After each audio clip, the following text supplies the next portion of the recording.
Seres humanos que acompanham o Planeta Podcast, temos um recado para vocês. Show do Planeta Stand-Up, link na descrição. Mas o ponto é, eu quero que você conte um pouco da sua infância, da descoberta da sua mediunidade, até para entender um pouco, e eu imagino que esteja relacionado, mas deve ter outros conceitos envolvidos do porquê você foi escolhido para fazer esse caminho. Sim. Eu penso que a bola procura o jogador, já ouviu essa? Que num jogo de futebol a bola instintivamente parece que se dirige ao melhor jogador. Claro, porque os outros passam para ele porque ele manda bem, mas não interessa. Na vida não é isso que ocorre. Na vida as circunstâncias vêm aquele que se identifica, que pode aproveitar, que vai desempenhar o papel. Eu acho que somos peões em um jogo. Eu sinto que não sou dono da minha vida, não cheguei até aqui sozinho, não tirei a mim mesmo do nada, não sou um mero acidente filho do carbono e do amoníaco. Gostou da citação literária? Simbolismo? Eu acho que essa condição humana específica para cada caso é o que explica por que eu fui assim. Porque eu tive, quando eu nasci... O cara volta a fita mesmo para contar a história. Vamos contar... Bom, tudo começou quando... Mas eu quero saber de coisas da sua infância. Não, mesmo. mas então, quando eu nasci, com 3 meses, eu tive uma meningite e fiquei entre a vida e a morte. Isso, vamos lembrar, era 1961... Jânio Quadros era presidente, logo depois iria renunciar, e o médico, um pouco tato, eu acho, disse para minha mãe, bom, é melhor torcer para que ele não sobreviva, porque a situação é muito grave. Meningite é a inflamação bacteriana das meninges, a membrana que envolve o cérebro. Então, é como se o cérebro fervesse. Essa inflamação. Eu estava ainda com o cérebro na caixa, cheio de bolinha de isopor, não tinha nenhum software, não tinha nenhum programa instalado e ele ferveu. Então, o que aconteceu? Quando eu comecei a falar, eu já comecei a indicar coisas estranhas, os mortos da família e tudo. E aí o povo começou a achar estranho, porque meu pai e minha mãe eram advogados. E ambos eram religiosamente liberais, eles não eram presos a nenhuma doutrina, nem denominação, digamos que eram livres pensadores. E eles acharam estranho, porque o guri via coisas, e essas coisas muitas vezes encontravam base na realidade. Por exemplo, de repente estava lá a criança dando tchau para alguém. Para quem está dando tchau? Para o tio fulano. E eles sabiam que o tio fulano tinha acabado de morrer no dia anterior, digamos. Então tem várias histórias dessas. Tem uma história bizarra também, que é estranho de contar, mas dizem que aconteceu. Que uma vez, quando eu ainda era um nenê de berço, eu sumi do berço. Eles se afastaram, foram para a sala, quando voltaram, eu era o primeiro filho.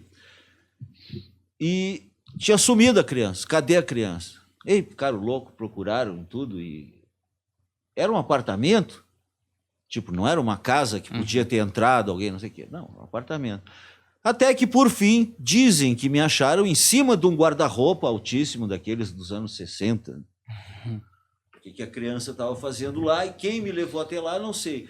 O fato é que eu atribuo, em boa parte, a meningite essa minha percepção alterada da realidade. Eu nunca vi o mesmo mundo que as outras pessoas. E muito rapidamente eu me acostumei a não comentar. E, aliás, já me preparando para as ciências ocultas, porque existem boas razões para que as ciências ocultas sejam ocultas. Né? O Buda dizia que não se deve despertar os que dormem E não se deve tirar os brinquedos das crianças. Então, se a pessoa está feliz, só se preocupando com a defesa do timão e se vai conseguir trocar por um carro melhor para impressionar o vizinho, ou botar silicone na mulher, que vai ficar mais peituda do que a mulher da repartição. Essas coisas que as pessoas se identificam e, né? Isso tudo nunca esteve ao meu alcance. Eu sempre vivi num tipo de realidade paralela, particular. E também eu poderia mandar fazer uma camiseta dizendo: eu tive meningite, e você, qual a sua desculpa? Né? Porque todo mundo de perto é meio alterado, perturbado, biruta, maluco. Normal, para mim, é só uma regulagem da máquina de lavar. Normal é quase um xingamento. Significa que a criatura é insossa, blend, sem personalidade, sem sal, sem açúcar, sem recheio, sem nada. Então, dentro desse nosso universo que, sim, é irracional, a nossa vida em sociedade nos propõe coisas totalmente absurdas e inviáveis. Eu não acho que esse sistema de vida que estamos levando esteja nos fazendo bem.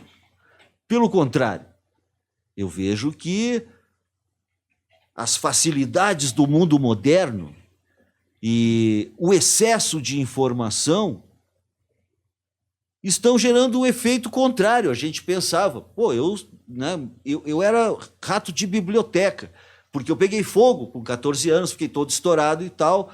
Então, dos 14 aos 19, eu mergulhei numa busca filosófica. Eu ia para a biblioteca da Faculdade de Filosofia, que eu não tinha nem idade para estar cursando, eu ia lá xaropear, procurava os livros. Então, essa história da internet cria uma formatação, um desapego à verdade que eu acho bastante prejudicial.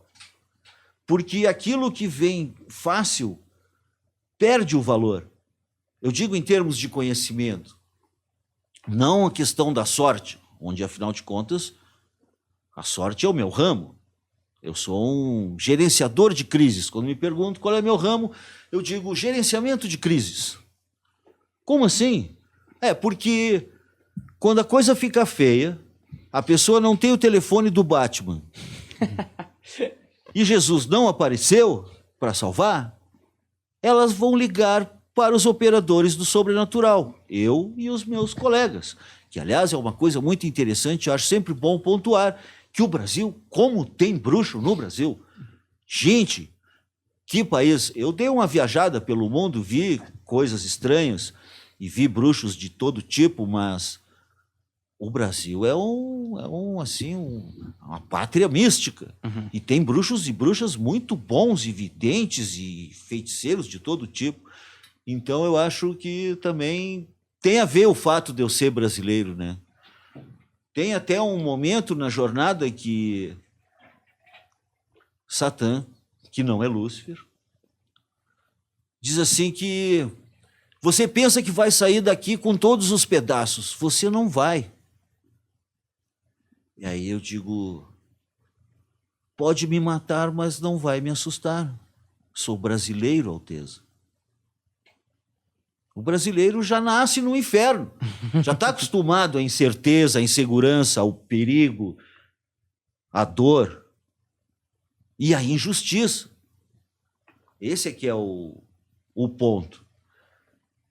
Essa infância de vidente me ensinou também a me defender, porque eu aprendi a guardar as coisas que eu via e a me proteger e a lutar contra os bullies, que tinha muito bullying na minha época.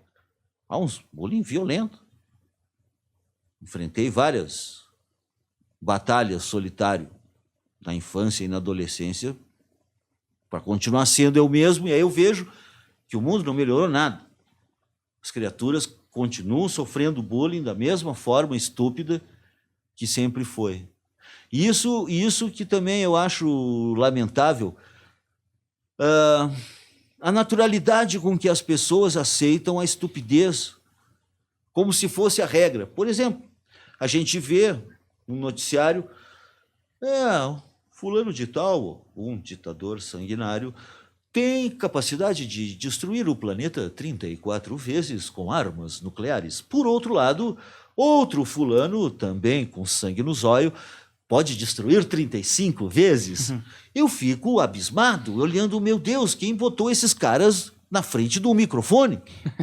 Porque o mundo só existe um, nós não temos 34, 35 planetas. Você só vai destruir a porra do mundo uma vez. Caramba. Então, eles introjetaram, eu digo, o comunicador, o cara que está dando a notícia, o que redigiu a notícia, está introjetando o conceito dos militaristas, de que dá para destruir o mundo. Não, quem tiver mais possibilidade de destruir o mundo vai ficar na frente. Isso se chama realpolitik. Sabe? Isso é uma simplificação grosseira da convivência. Eu vejo que tudo isso está relacionado com essas realidades espirituais, o inferno e seus habitantes, os demônios.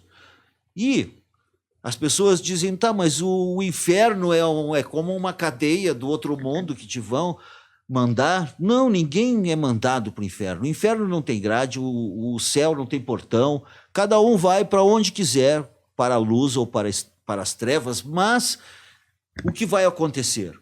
Cada um de nós tem uma aura, uma alma, uma responsabilidade, e o livre-arbítrio vai sendo contado.